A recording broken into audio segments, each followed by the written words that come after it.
It is the Anfield Wrap. It's Neil Atkinson with James Sutton, with Mo Stewart and John Gibbons. We've got Dan Draper, who directed a film called Liverpool Story, to come. And we are in association with Peloton. I enjoyed the Peloton last week. I find it easier, John, just between me and you, to do the Pelotoning of a weekend when I'm in. If you know what I mean, because there is a little bit of a thing where I don't like walking around the office. If our lot are around, I don't care about them. But the rest, you know what I mean, like the ordinary people in Avenue HQ. So I had a really good go on it last weekend. I had a couple of goes, really enjoyed myself. Good, yeah, I don't mind. I sort of make it the last thing to do, and then I just sort of leave for the day. But we had a specific Peloton room. This is slightly boring. Now we managed to get in another room, and that was the glory days. Yeah, it was like having our own Peloton studio. But the problem was, it didn't belong to us. Yeah, and so every now and again, someone would be like, "You need to move that bike now," and we'd be like, yeah, do it a bit, and then just leave it. And then when I was at uni last week, I noticed they come back and Neil was like, it was like, you need to move it now. Yeah. So that was a shame. So I've lost our dedicated. That's got to go now. Yeah. So I've lost our dedicated Peloton studio on the account of it not being ours. But so it's back in the video studio now. So we need to sort of figure it out. But I'm glad you had a good go with it. Really enjoyed it. So coming up for Peloton, and they are the official digital fitness partner of Liverpool Football Club. We are doing stuff. You can find it all on there. It's we scored together thousands of workouts on 14 disciplines. But John, you've been talking to them about doing race to the cop as part of them being the official digital fitness partner of Liverpool. It is a challenge for fans to win up to £10,000 in prizes. You know things about this, I don't. Yeah, well, I sat in a meeting. So there we are. Yeah, it starts tomorrow, but it's a really exciting competition that they're going to whittle down from people. I know it's down from 6 and then to 2. I'm trying not to give sort of too much away that they don't want me to, but there's some fantastic prizes. I mean, they've said £10,000, in prizes. But what I would say is as well is, don't necessarily focus too much on the financial element, because there's some great, opportunities and moments for people that money can't buy. They're going to be in there as well. So it is a fantastic opportunity. It sounds really good fun as well. And it all starts tomorrow. So 28th of January from 9 a.m. to 5 p.m. at Exchange Station. It only takes a minute, so you don't have to be there the whole day. The idea is it's from 9 to 5. So, people pop in when it suits you. Yeah, pop in when it suits you. So if you work in town, come on your lunch, or if you don't, but you can get in for, a short amount of time. It's a really short challenge. I don't think giving too much away on a Peloton bike, and then the people will be sort of selected from there. But it is an amazing opportunity. They're dead excited about it, and having heard a little bit about it, it does sound really good too. There we are. So you can get yourself along to Exchange Station. Do that tomorrow, 9 a.m. to 5 p.m. Race to the cop with Peloton. Oh, John Aldridge will be there as well, so you get to meet John. That's nice. He's a nice fella. He's a lovely fella, indeed. Yeah, absolutely. There you go. John Aldridge will be there all the way through. And you might pop in as well. Yeah, I'm going to go down, but I'm less of a sell. To be honest with you, I'm always in town. You are always in town. I mean, that's fair, James. He's always in town. Yeah, although if you want to pay with John, go to Bolton. Go to the Elephants or whatever. He's offered about as well. But shout out as well to the Tall Peloton Club as well.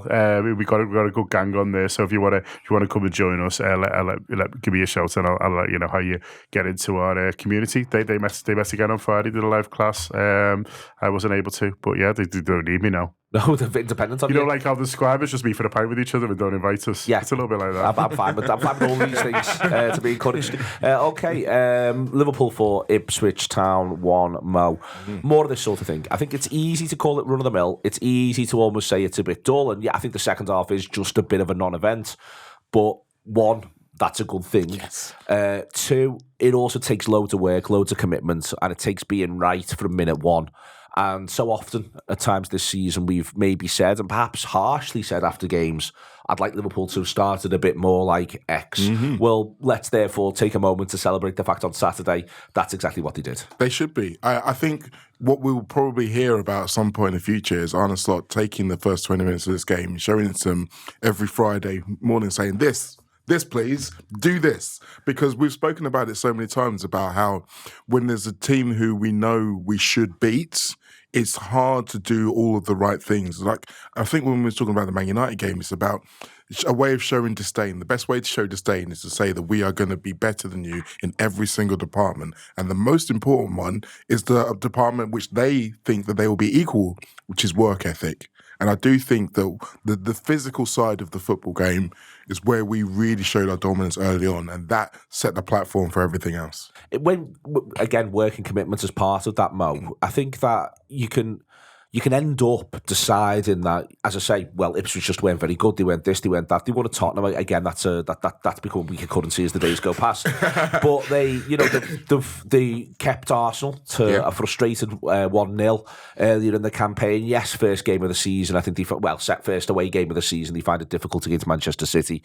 But it is just sort of worth pointing out that it was an Ipswich side that will have been and was determined to find ways to frustrate Liverpool. And at no point did Liverpool almost fall for the idea of being frustrated. No, not at all. I mean, speaking of Ipswich away from home, 3 of their 4 wins have come away from home.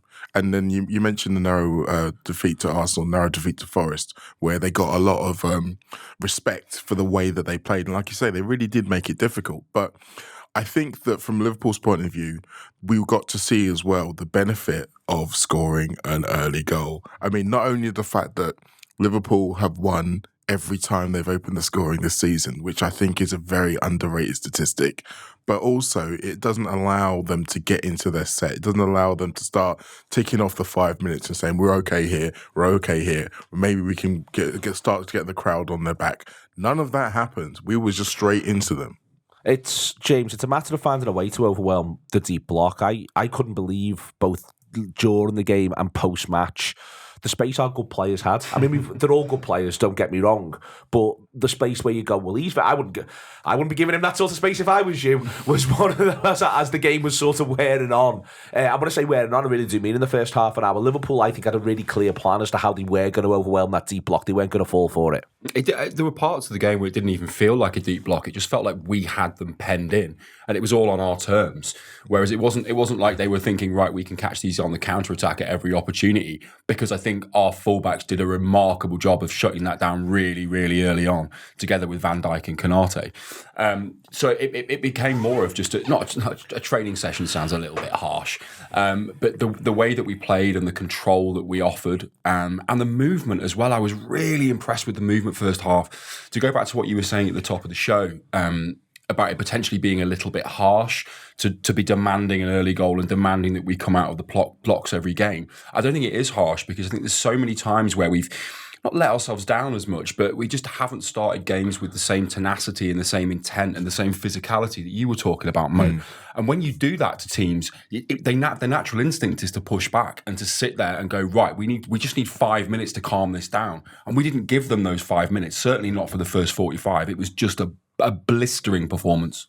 With them, John, I think the key thing that he will want to have worked on will have been that idea of finding ways to work them wide and work them deep. Now, they pulled themselves deep, but therefore that meant that Liverpool had to find out how to work them wide. And they did so with a use of a lot of sort of almost quite unorthodox little things, little balls, little movements, pulling this way, pulling that way. It was a little bit different, I think, from what we've seen so far this season at home. It was, yeah. There was times where, for example, Trent's very narrow, and then you think, oh, that's just Trent, you know what I mean? He's drifting, but then Robertson's really narrow as well, almost alongside him, and then the wide forwards were really sort of wide, and little things like that. You're like, well, that must be something that they've worked on and they've thought about, and they've thought about ways to sort of create space, and then suddenly they were going, the fullbacks maybe were overlapping it sort of a few moments later when they were able to get out to it. So it was I'd say one of our most planned, home performances when you sort of looking at it right up to the opening goal. And Mo's right to say sort of application helps and intensity helps, and the midfield getting on top, with that really does matter. But then that's going on hand in hand with, okay, well, how are we going to beat this team? How are we going to set out to find the space that you're talking about? That suddenly it looks easy. It's like, how have they got so much space? It's because they've worked out where the space will be by I think probably watching them and working it out. And the manager's got a lot more data now to work on. He'll still, I think he's probably going to stop talking about the Forest home game now, sort of after we've been down there. But in the build up to the away game, he sort of admitted that they caught them out a little bit, and didn't say they underestimated them as such, but said results since then have proved that they're a better team than maybe we thought they were at the time. I think, but it was what, his fourth game of the season, or was it an early? Forest was the fourth league game. Yeah, it was an early one, wasn't it? It was straight sort of after the international break, and so. There's how much footage have you got to watch these teams? Many of whom are either new to the league or changed managers or just slot. He's got a lot to do. Do you know what I mean? He's coming in. He's got people coming back at different times. There will be a lot of, I've got to work with my players and what I want before I start worrying about what the oppositions do. But he's later into the season now. The players are really well drilled in terms of what he wants. He's got not quite a settled 11, but he's got a tight group of players who he likes to start games, who know exactly what the manager sort of wants for them. And so I think I really, really like Saturday's win, and I don't think you can underestimate it just because it's Ipswich, because I think you're almost seeing the next stages of evolution on this team, which is going to be really important once we go into the Champions League latter stages. It's not just the quality we've got, it's the setting up in little specific ways to deal with what the opposition throw at you, and that might be a low block or it might be, other things. Everyone's got, there's always space somewhere. That's the problem with footy, isn't it? It's the problem trying to defend. You can low block, but if your defence is really deep, then where you're putting your midfielders, where's the spaces, stuff like that. You can't cover every blade of grass. That's the beauty of 11v11. There's always something, there's always space, and Liverpool found that, with a lot of regularity in that first half, and it was great to watch. The manager speaks at the press conference. A couple of times he said this year, he's talked about, well, we watch what the opposition have done, but it's different when they come to play us.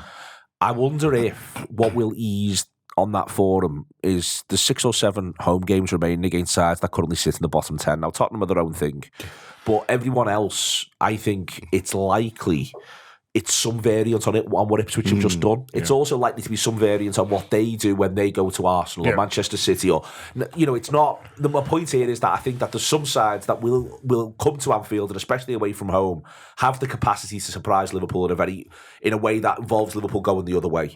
I think there's going to be less and less in these home games of that capacity, so therefore it becomes, how are you solving this problem? And I think that will help the manager and help the team be set up better. No, I agree. I think because Ipswich did kind of do something different, because in the last few games they played 5 at the back, 4 in midfield, and then 1 up top. In the initial start of this game, they had a back 4 and they pushed Leif Davis a little bit further advanced. So clearly the plan was to try and get him and Philogene to try and double up on Trent Alexander-Arnold and give him something to do. Well, it was like they were trying to do what Fulham did. Yeah, and there's definite references of Fulham. And it took about 15 minutes for them to be like, actually, no, we can't do this. and that was the thing. It wasn't so much the fact that they'd had a plan and they'd do something different. It's Liverpool saying, well, your plan isn't good enough. And you're going to have to stop thinking about what you want to do and start thinking about what we're making you do. And it wasn't very long before you looked at the game and there was 10 yards between the edge of their box and Liam Delap. And all 10 outfield players from Ipswich were in that channel. And not only were they in that channel, they weren't standing still. They were moving. They were all constantly going, okay, do I have to cover him? Do I have to cover him? Do I have to go this way? Do I have to go that way? So even if teams come in and they try to think of something different, I think the quality of what we're able to do, particularly as John was saying, in terms of the variety we're now able to put into what essentially is just us penning a team back and trying to find ways around them. Within that variety, we're able to say, okay, well, you can't execute your plan because our plan's better and is stronger and is actually going to work. With the opening goal, James, Mo said before about Liverpool, every time they've scored first this season. I think what the opening goal gives everyone, supporters, the players, it just gives everyone a sense of relaxation and assurance. And I think then you get to see that in the other finishes. I felt a little bit like Liverpool began to play like, well, it's okay, there'll be another chance in a minute.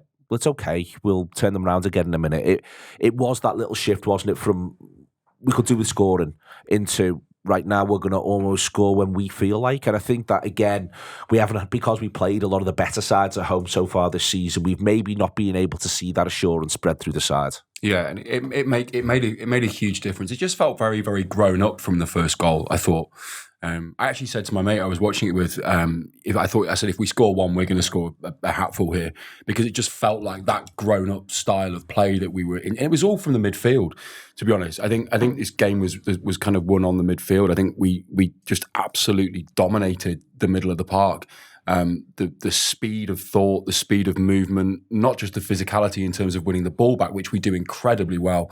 I think Gravenberch, again, I mean, we've spoken about him at length, but his work rate to win the ball back and keep hold of the ball, because they were trying desperately everything they could to win that ball back in the middle of the park and get us on the turn. And then when you've got McAllister playing as just his vision and his reliability, I think was what really, really impressed me at the weekend. I think he's Mr. Reliable for me. He's not flashy. He doesn't, he's very, very clever, very technically brilliant footballer. But I just love to watch him because he calms everything down. And then when you've got someone like Szoboszlai, who has, suddenly become the footballer that I think we all hoped and dreamed that he would be when everyone was comparing him to Steven Gerrard, he's finally, becoming his own man. That middle of the park for me was where we absolutely dominated and beaten to a pulp. Szoboszlai, John, is, when he was being compared to Steven Gerrard, he was 22. He's now suddenly 24. He turned 24 in October. And I think maybe we've missed this, the idea that he's a player who's going to mature on our watch. I think he's been absolutely excellent since getting back from his illness, but he also just evokes to me the idea that something's clicked, that it's not just not the idea that he's doing one thing markedly better, but that it feels as though a lot of what he's doing is just increased 10%, if you know what I mean. And then suddenly you've got this footballer on your hands who right now I think looks, for any big game, verges on absolutely undroppable all of a sudden, which was not the case back in the autumn. No, he wasn't. He's been through a really interesting sort of evolution, hasn't he? When he came, he was fantastic, but it was like, the boy of the Rovers, Steven Gerrard, wasn't it? If we're going to sort of do that comparison, and you could tell he was a player who was used to being a team's best player, and I didn't watch a huge amount of him, in club football, before he came to Liverpool, but I think he looked like he'd grown up, and not just in school, where they're all doing the best players through that. Obviously, with the national team, and we watched him now for Hungary and stuff like that, he's clearly the sort of the main man. And he turned up and sort of, played like that and acted like that in terms of on the pitch, but then his form sort of dipped a little bit, and we started asking different things sort of from him. And I wouldn't say he struggled to adapt to that because I think he did, but I think it was how do you balance it? How do you balance this rare gift that he has that is able to create match-winning moments within this sort of team ethic? And he had both. He always clearly had both within him, and he's shown both. But it was all very much one or the other, I think. So he was almost kind of stifling this Roy of the Rovers-ness that wasn't necessarily what Liverpool needed, because they've got really good footballers. Do you know what I mean? You don't need to come and be Liverpool's best player. We've got Mo Salah, and we've got plenty of other sorts of stars.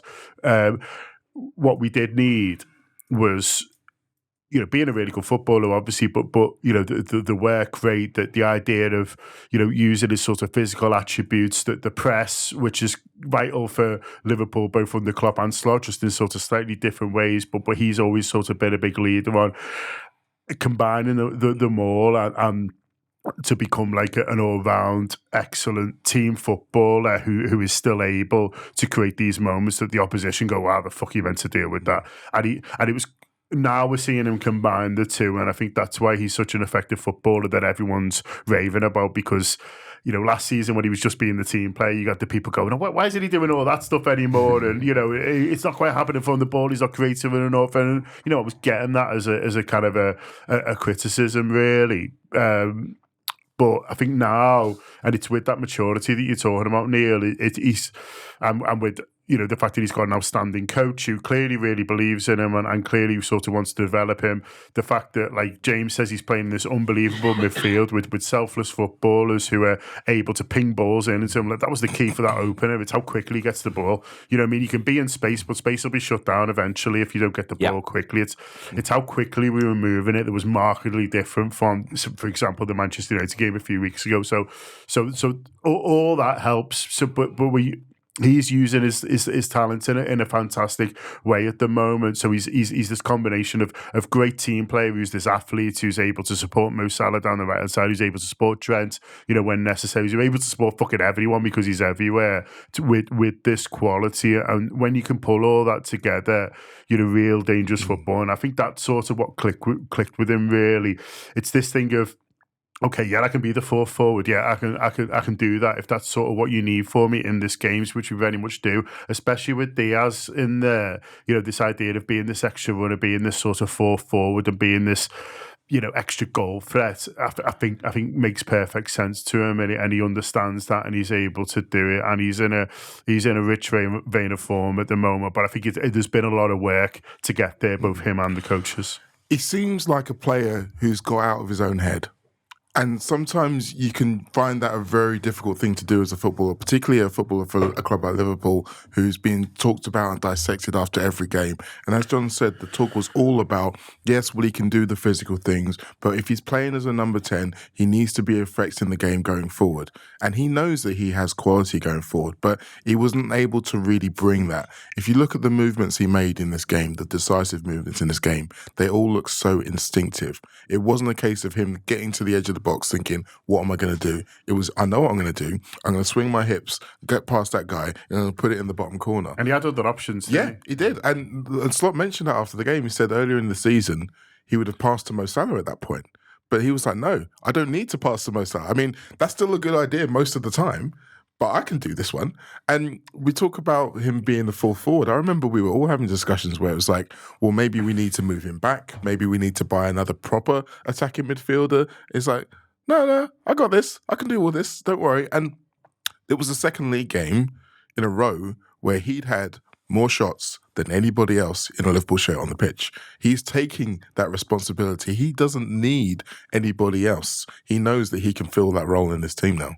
Yeah, I think it's a combination of things. It's certainly a confidence thing, but I think that's, like you say, I think that's born out of the coaching, and I think it's born out of having his role defined a little bit better for him. Because it's a difficult thing joining a new team. And you manage a new team, new players. Don't forget, this whole midfield is essentially brand new. They're learning on the job. We're watching all the pieces click into place in real time, which is fantastic to see.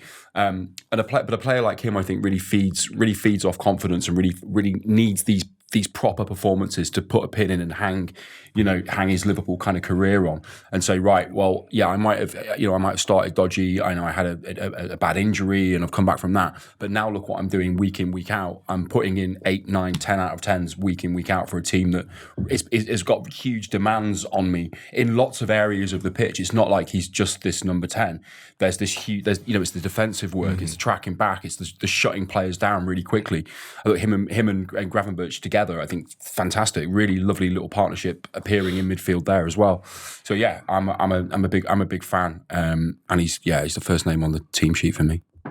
As part of that, John, that whole right side, partnerships aren't always pairs. I think we sort of view them as that way, but in an interchanging way at the very least. Canate, Alexander-Arnold, Gravenberch, Szoboszlai, Salah, just that entire right side, all those players who pull that side at the moment.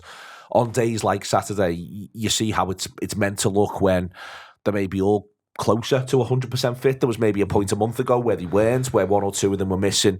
But you can see there, Fulham wanted to play down the left-hand side. Sorry, not Fulham. Fulham did as well, but Ipswich wanted to play down the left-hand side. And Liverpool were like, oh, you want to play down your left and our right? That's good news, boys. and suddenly that's what they just run into over and over and over again. And the quality from all those players that I've named there, you get to see it right the way through the game.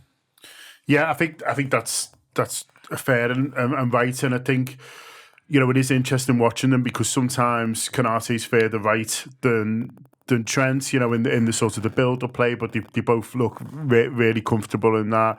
Szoboszlai, as we've discussed, is sort of all over the place. Sometimes he's very central in that hole. Sometimes he's the furthest right of those 5 players that you've just mentioned, and he's happy to do that. And Salah's just sort of constantly in the game, constantly looking for it. And I thought he was quietly great at the weekend. There's not just his goal, but I thought the left back, I thought, played him quite well at Portman Road, and I didn't think did a lot wrong, but he was tearing him all over the place, and it he's right in front of me, Salah, when he attacks the Anfield Road end, and when he's in that sort of form, I just love watching him. I'm just like, give him the ball, you know what I mean? And he's shouting the same, give me the ball, and it's just it's brilliant to watch. But I think they just enjoy playing with each other, and I think Trent's probably the biggest example of that. You know, him and Szoboszlai click straight away in that way that, you know, good footballers, I think, do. Listen, I'm sure they've got other things in common as well, and they talk about other things in their lives. But, you know, I think they clicked as footballers first and foremost. I think Trent really likes playing with him. He obviously likes playing with Mo Salah. But like you said, that old-fashioned, you know, I'm a right back and I've got a good understanding with my right winger, and sometimes I overlap him and stuff like that. Like, that's like the olden days almost, isn't it? It's these groups, it's these gangs almost that attack together and defend together, and that's what all of those players did. I thought some of Trent's passing, that cross that Diaz, and it just gets away from him, it just swings at the end. But if that would have gone in, again, that's right in front of me, Mo knows where I sit, and it just sort of bends away, you know, right at the end, and it's such a shame because it was like some ball, and he's just doing it like it's you always got the impression that you'll be annoyed you put a bit too much fade on it, and you're like, you know, like you'll go in, sorry, that's on me. Yeah. Should have used a different club, but it was like it was just. But there was a couple of those in that moment. But I think he obviously loves playing with great players, and obviously loves, you know, play with these great players, and you know, he was magnificent to watch. But he wasn't the only one. When we're pairing, he's just like he's another level. He's like a cherry on a wonderful cake, and that's what we got to see. But it's the combination play that you highlight that makes all that possible. They all back each other up really well. There's little, you know, at times, you know, Trent might go outside. At times he might be the one who's going to put the ball in. At times, you know, you get the impression the other thing is, while Salah feels, certainly when Liverpool are counter-attacking, like he's the conductor, in those passages, it feels like who's the conductor gets sort of moved around a bit as well. You know, suddenly, Gravenberch's in charge of this little passage now. Oh no, now he's now handed that mantle onto Trent for this bit. He's going to go there. Certainly, if sides are going to end up where they end up, suddenly it's Konate who's calling the shots and going, no, you're going to go there. I'm going to pass to you there with information on it. You know, I just thought that the way they just all sort of interconnected, supported each other, created the space, pulled people. Who'd you mark? Yeah, and who'd you go with? What you're describing there, it's almost like a team within a team, isn't it? It's like, you know, you wouldn't be surprised if they look at it like that. You know, they're talking before the game and going like, we're gonna cause them some serious problems, and they're probably gonna try and attack down here as well. And like you say, all the best if you do, because if you give us the ball and we can break, you know, you wouldn't want any of those players running at you, including Konate probably, by the way. And so it worked really, really well at the weekend, and you know, it was the area of the pitch where we were most effective. As part of that, that's why I think that's one of the reasons why you see Salah on the cover. Yeah, in that way, when he comes all the way back and just sweeps back, isn't it? Like, it's unbelievable. I think that was something that you could tell that he was annoyed with himself for losing the ball in the first place. And he's like, "Well, I've let the lads down." Yeah, exactly that. It's like, I'm not going to leave it to anyone else to clean up my mess. I know I'm faster than him. I can come and catch him, and it's not even just about catching him up. It's also making the right decision when you get there, how to win the ball back, and the mental effect it would have had on Ipswich as well, just when they're thinking, okay, well, maybe we can get, oh no, wait, sorry, even the guy who scores all the goals is now chasing us back down. So there's just a certain element of just wearing them all down. But the combination play, I think, is really starting to have an extra effect because it's making us harder to game plan against. You said like teams would naturally try to find the gaps where Trent isn't, but if they're all so well interconnected, then there really isn't a gap because it's not always just, oh well, if he's there, then there's no one there. It's like there's someone there. You don't know who that someone is, but there's someone there. And I think on the other side, some of the combinations aren't quite as strong, but they are beginning to get there. So there's just not the same numbers, Mo. I think you've got to decide where you put your forces, and that's why I've got a bit of like. I used to think this anyway. You think about under the previous manager, you know, I felt a little bit at times, you know, at the peak of the previous side. And I don't mean this as an insult, but you'd feel at times Mane, Wijnaldum and Robertson were almost a little bit of an island on their own. And we almost just need you to hold this side up to a certain level because all the action to a degree is going to happen over the other side. Firmino's going to pull that way, you know. But we just need you three to be really solid and competent and get us through. And what those three had in common was an amazing physical attributes that they were able to do the work of two men, pretty much all of them at any point. So it was like there was five of them when there was only really three of them. And obviously, Robertson doesn't quite have those gifts anymore, but I think I thought he looked fitter on Saturday. I'm just not sure if it's the opposition, and I don't want to get too carried away, but I thought he just looked a little fitter. He was offering more, and I think when you've got someone like Gakpo who is becoming like Arjen Robben in as much as we all know what he wants to do, but you still can't stop him. And part of that is because he's got a Robertson who can go on the outside, or he's got a Diaz who can come from the centre and kind of drag some players across, or just cause a little bit of more mischief for him. And you look at the way that Cody's playing at the moment, and I feel a little bit sorry for him that he has to play in the same team as Mo Salah. I mean, I'm sure that he likes playing in the same team as Mo Salah. I think he's doing all right with it. Yeah. He's not having a terrible time. Yeah, two goals and an assist, but fucking hell to blow, isn't it? But like, you know what I mean? Like we would. It's like I feel after to wear with Neil. Yeah. You know what I mean? We would all be talking I'm doing about bits, him. but he's just prolific. He'd be getting to, like, Salah's one, was it 4 player of the month? I'm sure Gakpo would have had at least one of those if he wasn't Yeah, around. maybe, yeah. And he is coming into his own. He's playing out of his skin. And again, I think it's really easy to forget about the low points that he had at times last season. I think again of the United away game in the Cup, where there were a couple of moments where he looked like he just didn't trust himself as a footballer anymore. And now, look at the guy who we've got now. He's becoming as reliable and relentless as everybody else. He carries a constant goal threat, James. I think he's another unique footballer. Mo there just sort of mentioned Arjen Robben. It's like Arjen Robben mixed with Bob Latchford. Instead, one for the teenagers there. That's such an obscure reference. I'm on a run of them at the moment. How many people do you have seen both those players play live? In the flesh? Yeah. And it's a low number, isn't it? I reckon it's Very niche. It's certainly not... double digits, not triple. No, I reckon you're being a bit harsh there. John Macken exists. I reckon you're. I think you look on the other side. I think maybe not 1,000. Right, okay. Maybe not 1,000. But they'll be making that sort of shout themselves. I mean, if you have, we'd love to hear from you. Yeah, exactly. Yeah. What a show. What a show indeed. No, I think there is this ability that he's got in terms of acting like the centre forward, sweeping up for the tap-ins, being there for back post headers, being 6'4". And by the way, that's his published height. I reckon he's 6'6". I don't believe any footballer's published height. It's the opposite of wrestlers. They're always bigger. They're always bigger than the published height says. I think that there is this thing with him, I think, where first and foremost this season feels as though it could begin to define him. But also there are times where it's just like, well, how do you defend him? Because whatever it is you want to do, he's going to find a way to either do what he wants to do anyway, or he's going to say, well, that's all right. If I can't do that today, I'll do this instead. He's always had a really strong footballing brain, I think, since he arrived at the club. I've always been impressed with him finding space, being in the right place at the right time. But I think it's kind of going back to what you were saying, Mo. I think it's more a sum of the parts now. It's the fact that these players are being backed up by everybody else. So it's less like they have to make an impact on a game through their own ability. It's like, well, no, it's fine because this guy's going to cover for me. This guy's going to help me. This guy's going to find me a pass. So all of a sudden, you've got this kind of symbiotic relationship that's happening on that side of the pitch, which I don't think we've really had before. I can't think of another player like Gakpo that we've had who offers that kind of level of game management and game intelligence. And then that's before you get onto the height and the physicality of the man. I mean, he's a monster. But it's lovely to see that, and I actually think going forward, I think he is going to become the main man in a couple of years' time. Because how old is he? He's still a young. He's 25. And when you're saying about that, one thing I do sort of, as you describe that player, because he doesn't look like him in a number of ways, and there's a different set of gifts. There is a thing in my head going, well, Sadio Mane.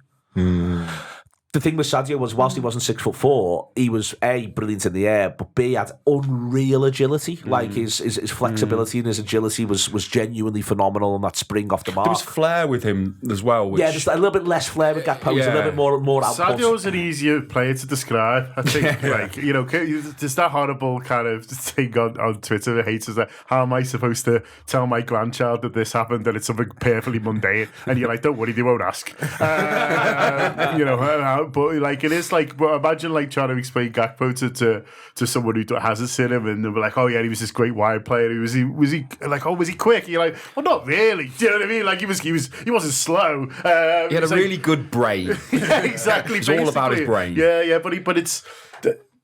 Part of his dad's intelligence is being in the right place at the right time, like you said, and I love his cheap goals. Do you know what I mean? And he keeps knocking them up. He's interesting. I like looking at the the goal scorer stats and where they're all fitting in terms of history. It's something that Paul Anderson used to do, who come on the Wrap a couple of times, and Paul sort of got me obsessed with it, and then he's sort of packed it in now. He's grown up, whereas I'm still like really sort of obsessed with it, and how the current lot are moving up. Like we've got 5 forwards in our top 100 goal scorers of all time, which I find really interesting. But they're actually sort of top 80 now. But he's now scored more than Luis Diaz, which is interesting for to Liverpool. me. Yeah, for Liverpool, yeah, which is considering he joined a year after. Yeah. And but, I mean, Diaz does lose a year to that injury, doesn't he? Really, ultimately. Yeah, he loses sort of a long time. But this isn't me necessarily criticising Diaz. It's more like to praise Gakpo, really, to think that he's been moved around a lot in his position and things like that. He's exactly 1 in 3.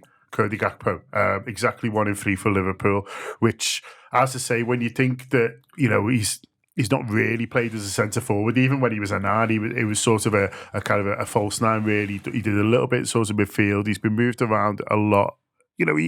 Cup goals have helped him, obviously, sort of Europa League and things like that, but there's still goals. But to get 1 in 3, in this, like we've said, in the same team as Mo Salah. You take that all day. Yeah, it's if you think about, you got Mo Salah on the right breaking all these records, and then the guy on the other side is 1 in 3.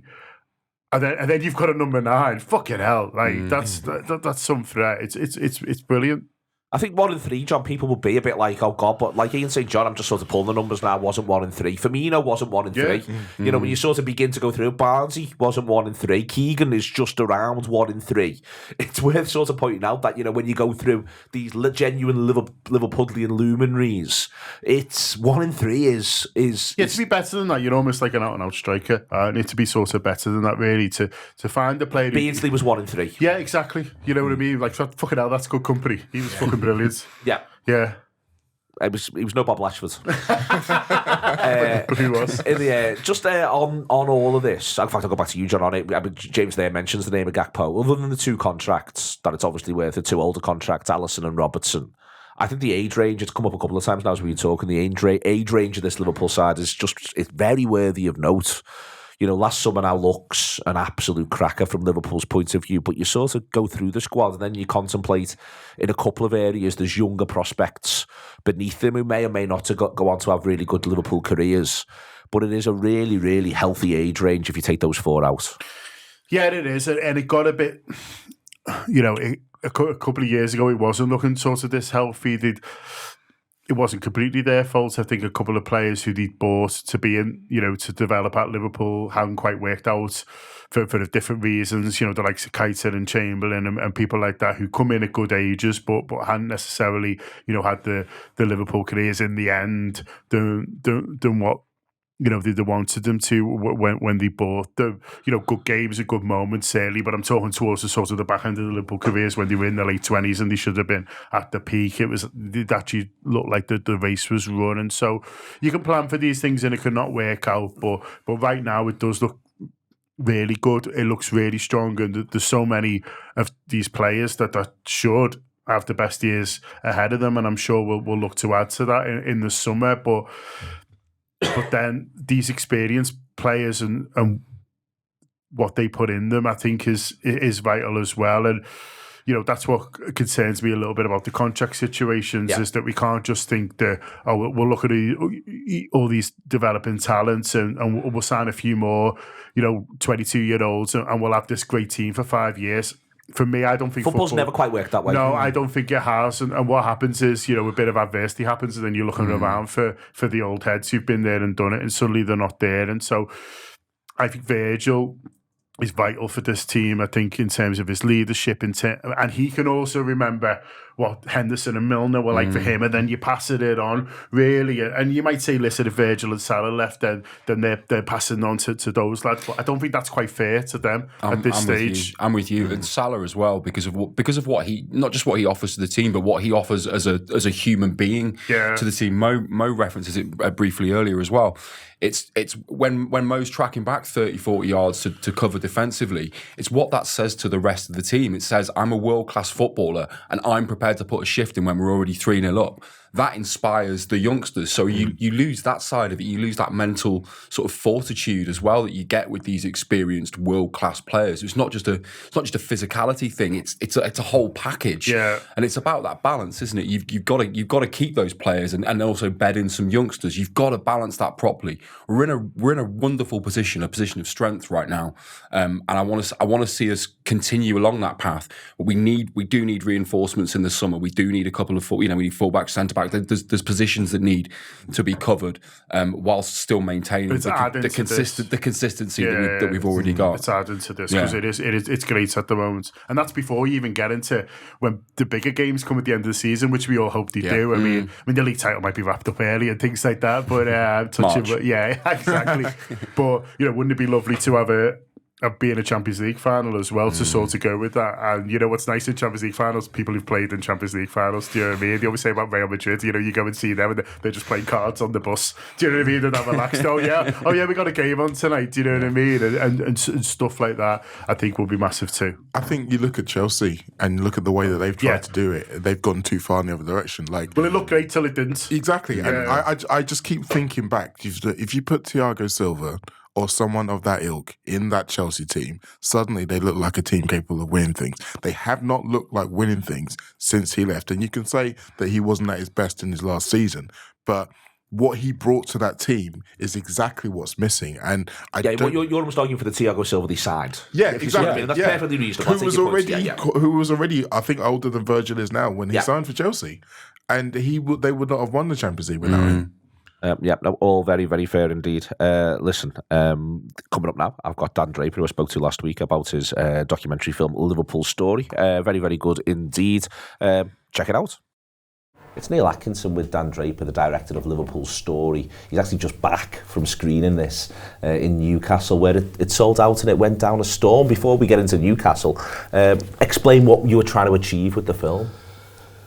Yeah, big question. Sorry, it is. Yeah, I'll try and condense that. So it's a year in the life of the city. Yeah, we started filming the 1st of January and we finished on the 31st of December. We shot 150 days over the year, and it was the idea of showing Liverpool just as it exists, rather than sort of saying this is what it is or making any grand statements. It was like, this is the city, how it lives and breathes over a whole year. There's nothing significant about 2023. Yep, but that was, half the point. Just looking at the ordinary, the mundane, and sort of almost like the workers that sort of make the city tick over. The people and the sort of the cogs and the communities.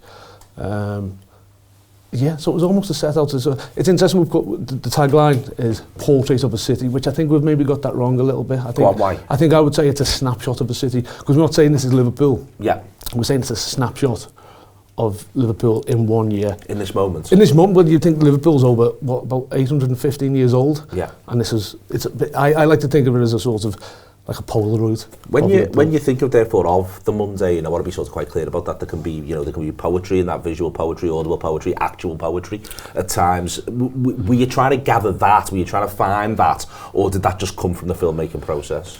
That just comes. We want to show like Liverpool is an interesting city and contains sort of multitudes, and it's sort of. I like the idea that no matter what you like about any other city, you can find that within Liverpool. Yeah. You know what I mean? And we get stuck in rhythms, don't we? Because we got work, we got places we like. But I think if you try and disrupt that algorithm for yourself, Liverpool's a lot more of an interesting city, in many ways. So we're getting that across in many ways, and just this idea of sort of. Watching the streets as they exist, instead of passing through them in a car or on a bus, who walked through them and why. It must have been a fascinating edit for you. Edit-wise, yes. So we would edit a lot of work, I'd say, but fascinating to do. Well, in terms of work, yeah. So 12,000 shots, I think we got over the year, and there's 1,500 in the film. Yeah. So yeah, but what was quite nice is we would edit every day. So I would go out and film in the morning. And we would edit it that day, but then that would then inform the next shoot in many ways. Okay, that's what we got in that community. Maybe there'll be similarities or differences in the next day's shoot. So you were almost, it was almost that sort of organic a process then. It was as simple as you probably had an overall sense of what it was that you were looking to do. You probably planned some of the year, but were you then sort of executing as you were going and changing and tweaking around the areas? Yes, to a degree. So we had a script because we wanted it to be we wanted to cover every area within Liverpool and in the seasons. So it had to be quite tight that each season, it's almost in quarters, that each quarter was like sort of at the right amount of seasons, right amount of areas, and like come out at about half an hour each. So it was planned, and so let's say we were going to Norris Green, for example. I'd sort of, I know most days in Liverpool, I'd do a bit of research further, like, this is what I want to cover, get that across. But then, more often than not, you just leave space for the community and the city to interact and inform the film. Because if you go out with a camera and a tripod and you don't hide it, and people go to you, what are you doing with that camera and tripod around here, kind of thing. Yeah. And when you tell them, they go, all right, that's a bit weird and a little bit interesting. And they get with it straight away, you know. So then they would go, well, if you're doing that, if you're making a little snapshot on not a screen, you should film this. So then we would. So it was done with the production company shut out the lights. That was set up to run the feature all the way through. Yeah. Were you funded at all, or was this something that was just that you've generated the ability to go and be able to do? Yes, just a passion project. You know what I mean? We owned the camera, and it was just like something I wanted to do. I wanted to like interact with the city on that deep level, and this was an excuse to do it. In many ways, it was inspired by a film from 100 years ago called A Day in Liverpool, which is sort of fabulous. And I thought, well, what if we do that a century on? What if we do a year in Liverpool, but with colour, with movement and sound and language? And the only way of doing that was just getting out and shooting, you know, and seeing what happens. Okay, well, the trailer is on YouTube, and here is a little bit of it.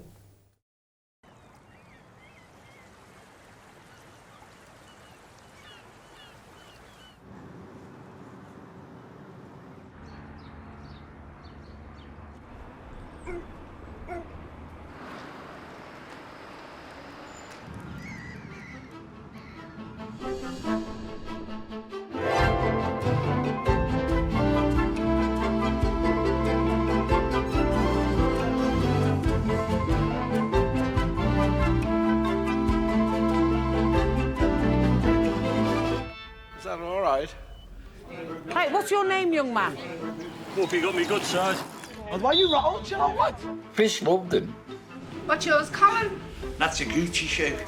Welsh, Irish, Norwegian. That is the Scouse accent.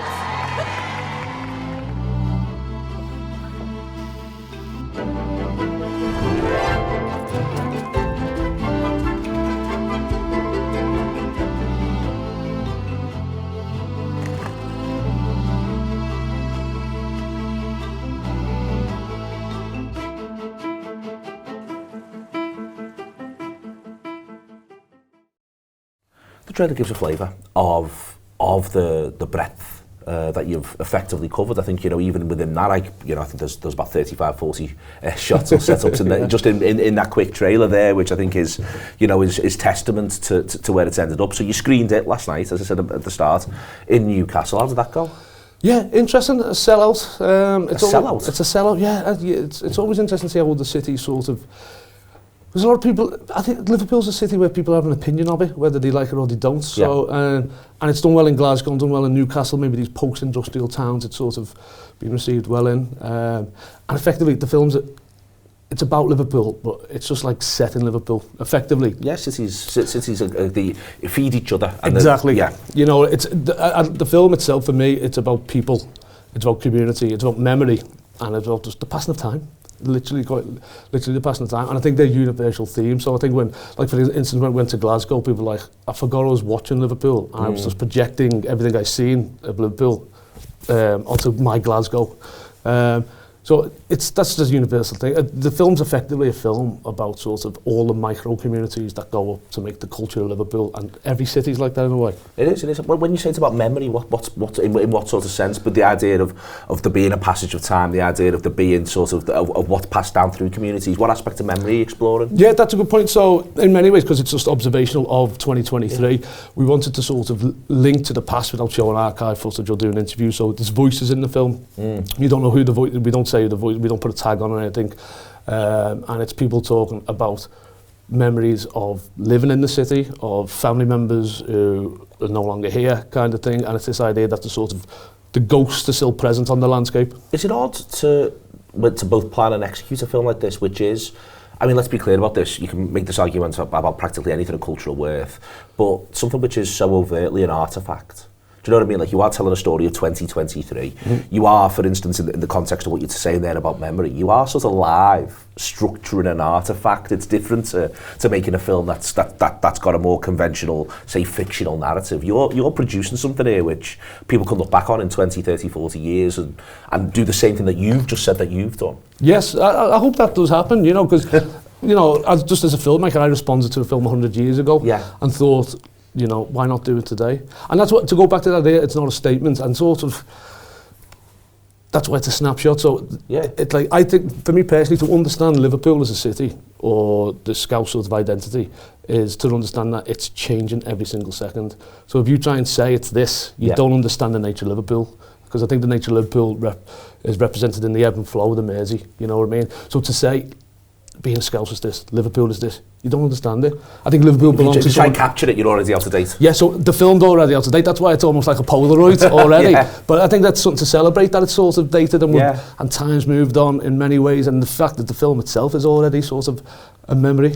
So it's going to be screened in Liverpool. It's already been screened in Liverpool. It premiered in Liverpool, but it's going to screen again as part of a panel that's happening at the museum. Is it the Museum of Liverpool? Museum of Liverpool. So it's just there, as far as we're concerned. It's just there, no distance at all, no excuses. And that's happening on February the 8th, and tickets are available for free. Yeah, tickets are available free. There's about 100 left. It's in the afternoon, and a panel discussion about identity in the city. On a Saturday afternoon? Saturday afternoon. I like it. Yeah. No, I do it. It's also nicely timed. There's no game if you support the Reds. No, the next day. Plymouth, yeah, we've got Plymouth the next day, so that'll falls quite conveniently. So, who else is on the panel there, and what are you looking to get out of that? So we've got two poets actually. PJ Smith and Amina Atiq, and Amina's in the film, and is probably one of my favourite voices in the film. I think her opinions and views and just thoughts on the city are so sort of interesting. It's almost what I was trying to do with the film in many ways. Will there be a point where people can see it widely? Because I think it's not available yet, is it, to watch online anywhere? But is there a plan for that? Yeah, there will be, and also there's going to be lots of community screenings. You know what I mean? It's about making the film accessible so people can engage with it and talk about the themes of it. And it'll be online. It'll even be on DVD and Blu-ray for the old school. That's important. It's important. Because it also makes it an artefact. It literally means that you can put on a shelf and go from there. Yeah. Excellent. No, really, really interesting. Thanks for coming in, Dan, and talking about it. So you can get it on the 8th of February. As and when people can watch it either online or pick up the artefact of it, give us a shout. We'll make sure we put it out there on all the channels and let people sort of see where it is. Because I think people would like to engage with it, even if they can't get to the Museum of Liverpool on the 8th. Yeah, Fab. Thanks for having me. Oh no, it's an absolute pleasure. Absolutely fascinating Liverpool story. Made by Dan Draper with Shut Out the Lights. Keep an eye on what they do next. Great stuff from Dan. Thanks to him for coming in. If you watched that as the video, I hope you saw the trailer and it made you suitably excited. John went in Gravity Max to watch our game on Wednesday, but also hopefully to have one eye somehow, somewhere on the ensuing madness. Yeah. It's a funny one, isn't it, Wednesday? We're going to talk about it at length in a minute because I think it's actually really interesting to talk about, but it is a funny evening of football Wednesday. Yeah, I mean, not to sort of get ahead because I think they're obviously a decent side, but, if you could go 2 or 3, or is there an argument to change the channel even though we've got to do post-match content? Because there is going to be so much interesting things going on. And this is where I think, there's been debate over the new style and stuff like that, the new competition, and I was open-minded, and I've enjoyed it. I know there's a few people who are still to be swayed, and listen, that's up to them. But I think John Mackin is alive. Yeah, but I think that this week and all the games sort of are one night. I think it's likely to cement that it has been sort of a positive move. But we shall see. I think outcomes obviously determine these sorts of things as well, but it will be exciting night. So I'm looking forward, to going down to Gravity Max and watching our game, but also we can relax a little bit because we know we're through it, and others haven't got the. There's some big clubs in this country who don't even know if they're going to be in the next round. It's chaos. In terms of the club. It's chaos. I think there's 1 point that separates like 9 clubs or something. Crackers. Really close. Yeah. I'm with you. I wasn't really into this new format. I was thinking it all just felt a bit flat. Yeah. Because there was no, even if you were top of the league or third from bottom, there was no kind of definitive sort of statement. It was just you're playing football, and then at some point you might get through. But now we've got to this stage. It's absolutely bananas. I'm in for it. Yep, it's all going to break down. There's not going to be much cover ground. I wouldn't be worrying too much right now who's 15th, 16th, 17th and 18th. Not now, no. Because there's a lot of people doing that, isn't it? Because it's going to move. It's so hard. For that, I think maybe one of the four who currently occupy those positions might remain in that position by the end. Hopefully but I don't quite know. I don't quite know how you manage to do that. No, I think what people need to concentrate on is all of the teams there and look at the potential places where they could finish, because all of them have got like 7 or 8 different potential places they could finish. So nothing yet is settled. I take the argument that the benefits of coming top of the group and potentially winning all 8 games should be potentially greater than it has been, but I think that's just part of the quirk of the way the situation is. Do you think you should give us a bite to the final? Come on, speak freely.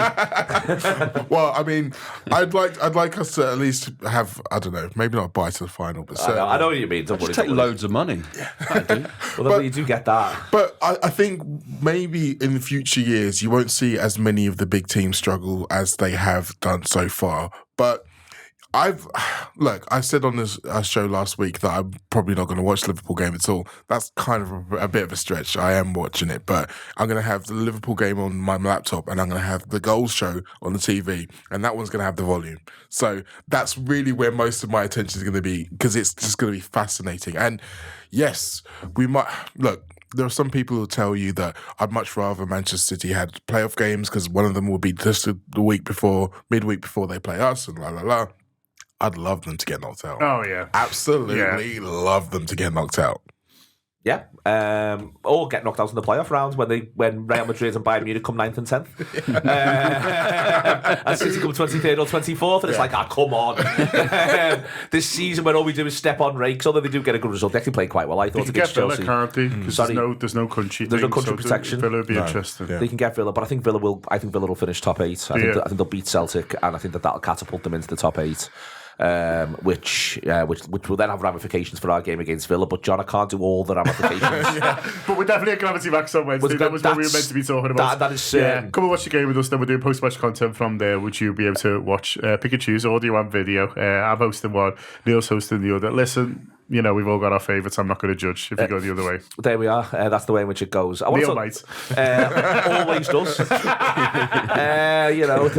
It's a brittle ego, John. I'm chinned as well. I'll be fuming. The PSV question mark.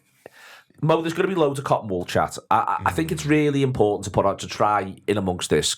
Every instinct, every fibre of our football manager playing being would say you don't take any of the boys. And the reason why you don't take any of the boys is this. You risk of injury, tiredness. Let's be clear, the impact of travel and playing and recovery versus none of the above. Yeah. That exists. That's a live thing. That said, if they don't travel, there's a chance they don't train all week until Friday before playing against Bournemouth on Saturday. Like literally, or they're just going to an empty AXA and doing bits and pieces of physical. Yeah. My point here is that I don't know what I want. I know this is going to be an effort for everyone, myself and everyone listening. I think we have to have a level of humility that I even think the manager can't know 100% what's right for every player, especially when you also include the intangibles, i.e. someone might just go on the pitch and get walloped by a PSV lad who's over exuberant. So it's worth acknowledging all of that. I think it's a really difficult one to, after the fact, say what is or isn't the right thing to do, and also acknowledge that there might not be a policy. For some players, X might be better than Y at this moment in time. And I just sort of feel a little bit like I know what I instinctively sort of feel, which is basically us four go and play. Yeah. In the back of my mind, that still sort of remains the thing. But I don't think that that's what they'll do. It's not what he's done so far in any game.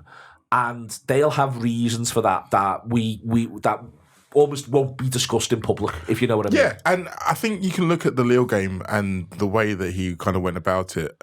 I think that could be instructive, because we were kind of going into that game thinking, well, he's still going to take this seriously. We were thinking maybe he'd go out with a strong team, try to get the game won, and then take them off again. But he was very much like, no, we're making these changes at half time. You're getting 45, you're getting 45, you're getting 45.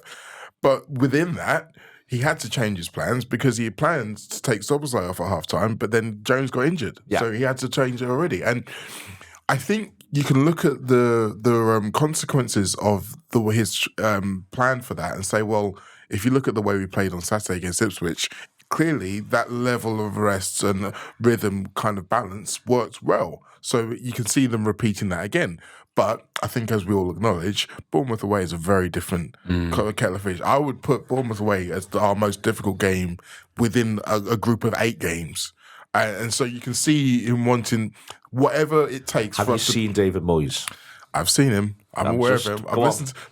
Listen. I know, and I'm sure you would have noticed the fact that the Grok Jacob Bryan suddenly found his way into the team. But that's another point. But the point is that whatever it takes to get us to our best for that game, Saturday 3:00, that's the method you take. And you're right to say that it is different with different players. I think there are some who are still needing to be managed. I think, obviously, Konate being the most obvious of them all. But I do think the left backs are also still, like, Tsimikas is still coming back to him being 100%. And I think Robertson's just going to need management in general in terms of when you do and when you don't use him. But I still think, I'll go back to your overarching point on all of this, is that ultimately, whatever team he picks, whatever team is on the team sheet when he comes out on Wednesday afternoon, that is a team that he believes should be able to win that football game. And we all will have to kind of cop for that, I think. Yeah, it's never going to be the team that we predict it's going to be. It never has been. Neil's right. Klopp used to do the same thing. You know, you'd be crying out to just play the children, quote unquote, and it'd be a really strong side. You'd be thinking, like, this is a dead rubber. It doesn't really mean anything. But it's not about that. It's about managing individuals, and it's about, you know, getting time on the pitch. It's about fitness. It's about, you know, they see the overall kind of journey of each individual player as opposed to us just seeing the team and the formation and the tactics. It's a much more tricky thing, I think. So you have to take it on a kind of case by case basis. And I think there's players in this squad, Gravenberch, for example, I wouldn't have him anywhere near that team whatsoever because he's just played so much football and he's so important. And you can go through the team and pick out players, I think, similar to that as well.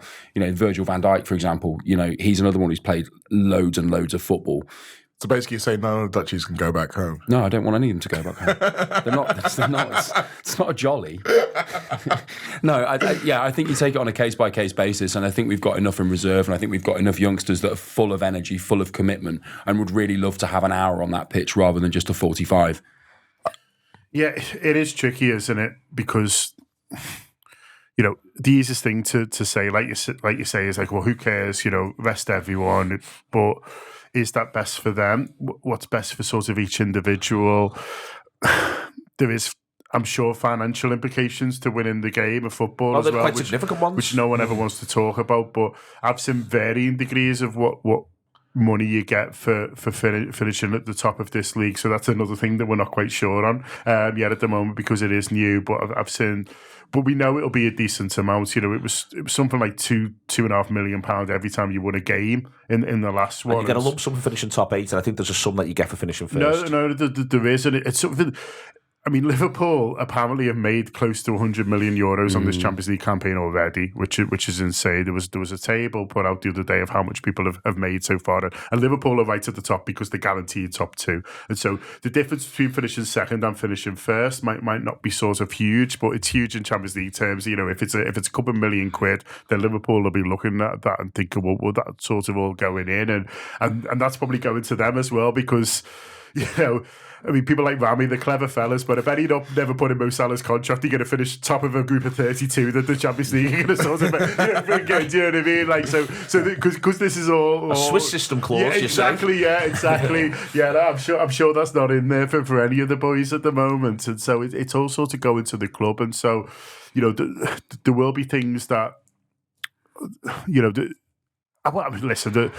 No one's going to be saying to Arne Slot, you need to pick a really strong team, but I'm sure it's, you know, because of this, but I'm sure it is being mentioned. Listen, this all helps because of this and that. I'm sure that was the case, you know, on the Jurgen as well, and these people understand that the part of, you know. They understand the prize money works. Yeah, exactly, and where that ultimately goes. Yeah, and so I think they'll want to win. I think, you know, I think they want to win a game for the variety of reasons. There's the financial ones. There's just it's nice to be top of anything, and they're all competitive lads and competitive men. And I think I think as well, for this first year, just finishing perfect and just say we won literally every game. We went to some hard places. I think we'll be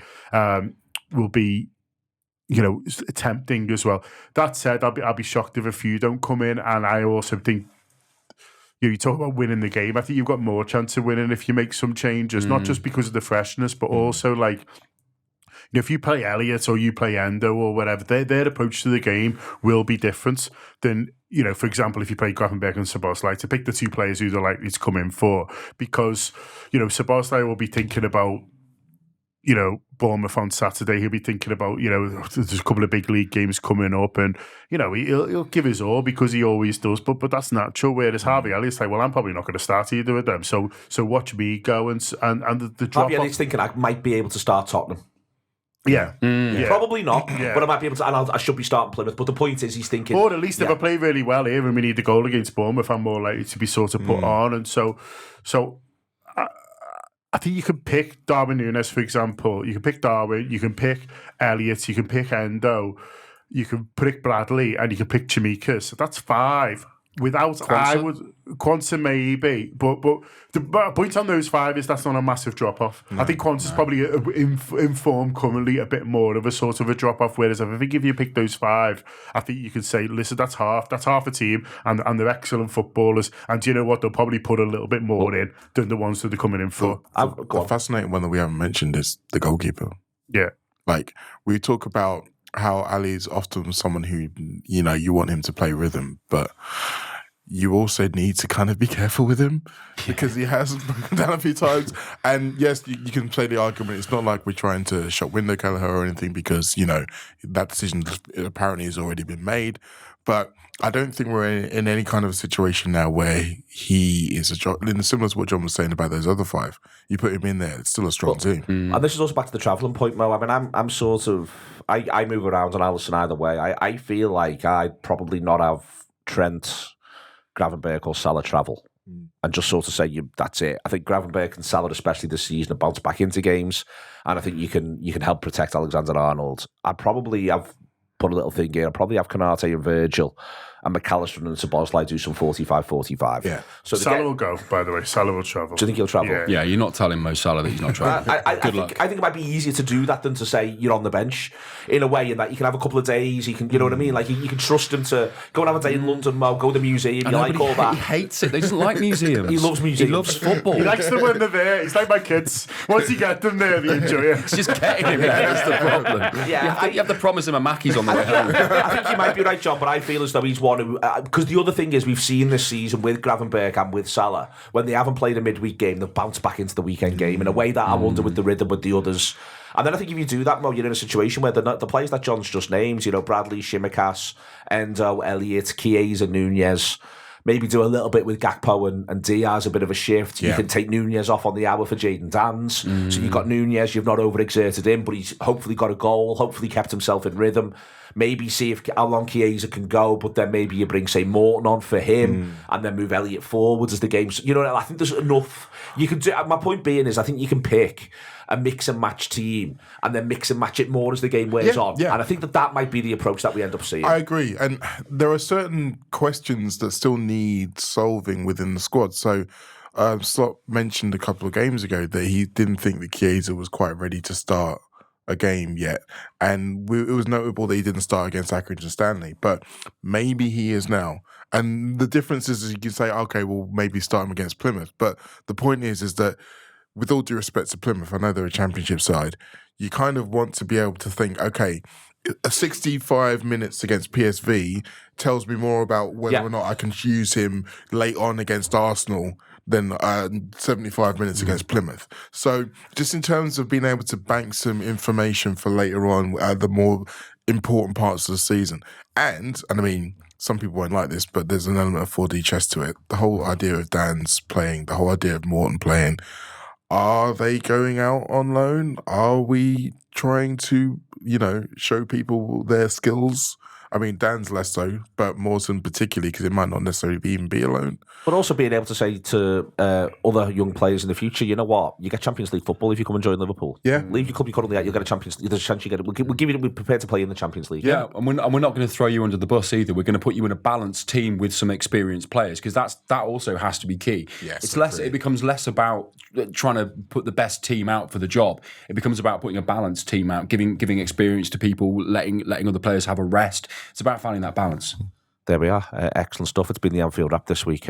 Getting now wrapped up in cotton wool are John Gibbons, James Sutton and Mo Stewart. It's the way they exist. They're just in and out of cotton wool in between various media appearances. It's like a cocoon. You should imagine it. It's so luxurious. It's ridiculous, especially. If only that were true. Especially at this time of year. I'm ridiculously busy today, Neil. Can someone get Mo in a cocoon? We need to sort a cocoon out for Mo Stewart. Thank you very much to Andy Heaton for looking after the noises that have been made during this podcast, and Jordan Singleton for making everyone look shiny and beautiful as it's war on. No pressure, Jordan. He can only work with what he can work with, John. That side of the room's fine. They've got it boxed off. Everything else, I mean, spend a bit more time over here. They're going to replace us with CGI like Mufasa. It has been the Anfield Wrap this week. Liverpool cruised against Ipswich. It's the biggest week you can possibly imagine. The manager, I don't envy him. Sometimes people say, "Oh, these are good problems to have."